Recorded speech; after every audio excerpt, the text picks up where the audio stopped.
அதனால் வந்து காவல்துறை முன்பு இருந்ததை விட இப்போ ஒரு பங்கு வந்து விழித்து கொண்டு விழிப்போடு செயல்பட்டு கொண்டிருக்கிறார்கள் அப்படிங்கிறத வந்து அவ்வப்போது ப்ரூவ் பண்ணிகிட்டே இருக்காங்க. அதன் ரிசல்ட் தான் வந்து பார்த்திங்கன்னா திருடர்களெல்லாம் ஓடி போய் பிடிக்கிறாங்க. அப்போ திருடர்கள் தப்பி போய் தாண்டுகிற பொழுது அவங்க வந்து வழுக்கி விழுந்துடுறாங்க. அவங்களுக்கெல்லாம் மாவு கட்டு போட்டு ஹாஸ்பிட்டலுக்கு வர போகிற செய்தியெல்லாம் நீங்கள் தொடர்ந்து பார்க்குறீங்கன்னு நினைக்கிறேன்.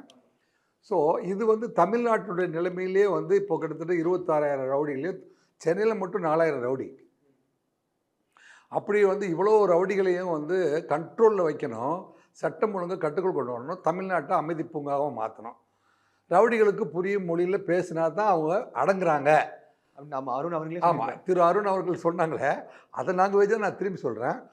ரவுடிகளுக்கும் சட்டத்தை மீறுகிறவர்களும் வந்து அவர்களுக்கு புரியும் மொழியில் பேசலைன்னா அவங்க அடங்குறதில்ல அப்படிங்கிறது உங்களுக்கு தெரிஞ்சிருக்குன்னு நினைக்கிறேன்.